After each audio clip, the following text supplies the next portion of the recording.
Coucou, aujourd'hui nous allons visiter l'exposition de Titanic. Jamais sans make-up, Buckies.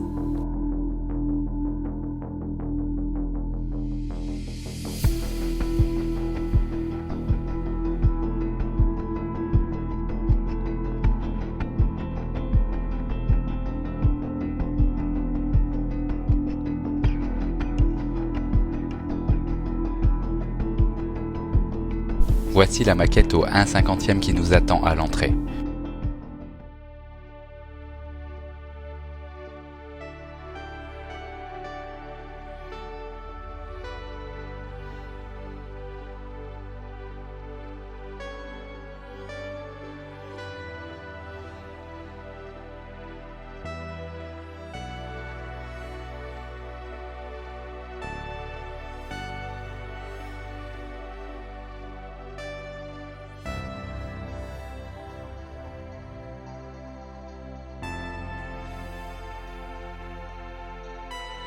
Le Titanic était équipé de 20 canots de sauvetage pour une capacité totale de 1178 personnes.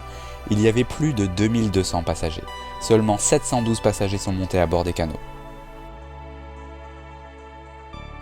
Veux-tu monter à bord du Titanic, Sacha ? Joseph Bruce Ismay décide de la construction de 3 paquebots géants, l'Olympique, le Titanic et le Gigantic. Lors du naufrage du Titanic, il parvient à quitter le navire. Il sera considéré comme le principal responsable de la catastrophe. Il a toujours une image négative dans les films sur le Titanic. Cet engrenage fut récupéré dans la zone de débris à gauche de la partie arrière du navire.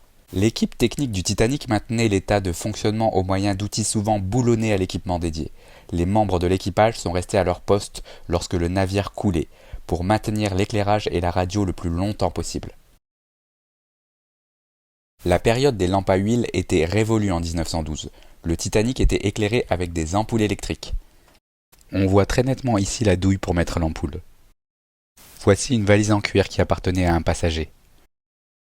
Nous arrivons à la reproduction du couloir des cabines de première classe. Ma mère, en tant que grande fan du Titanic, est très impressionnée. J'ai l'impression d'être dans le film.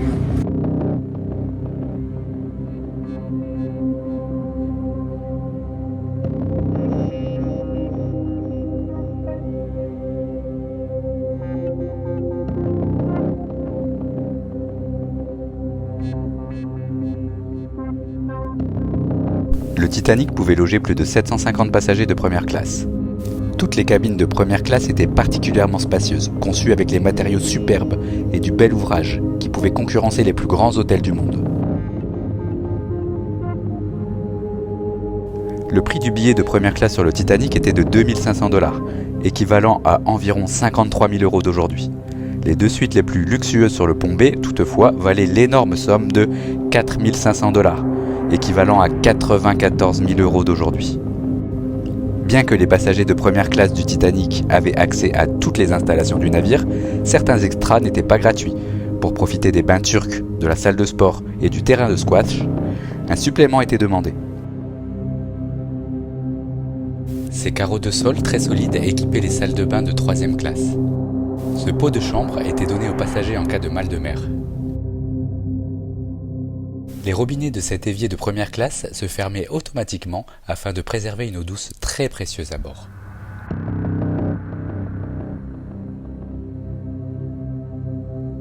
La salle de lecture était conçue pour les femmes de première.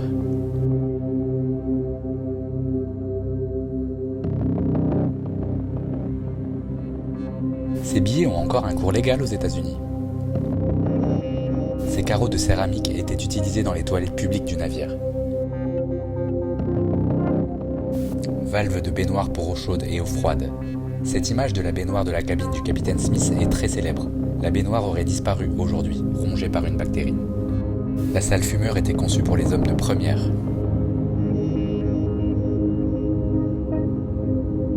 La vaisselle de 3e classe siglée pour éviter le vol.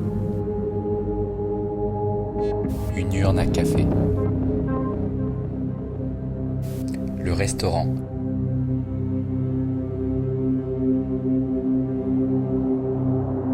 N'hésitez pas à faire pause et zoomer pour lire le descriptif.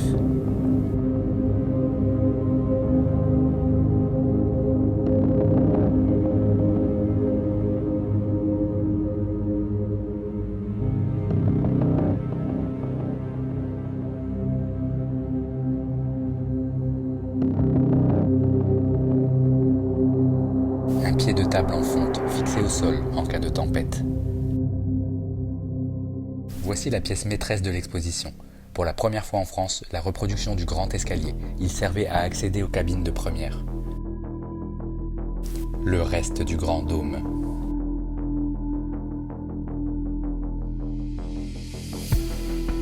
Le socle où étaient fixés les pieds du chérubin. Nous arrivons en 3e classe.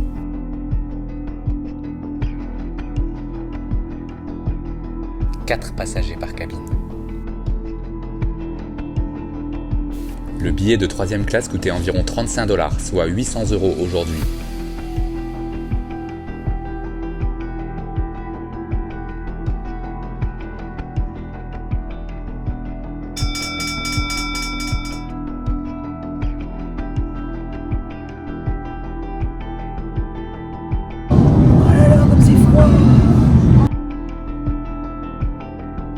Ces jumelles appartenaient vraisemblablement à un passager.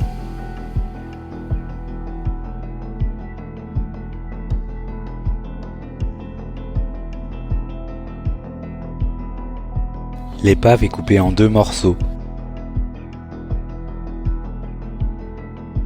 situés à 600 mètres environ l'une de l'autre. La vaisselle était retrouvée telle qu'elle.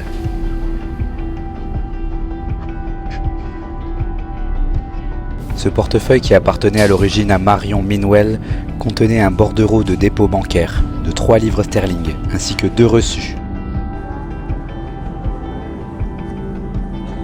On se quitte avec cette immersion au sein du Titanic.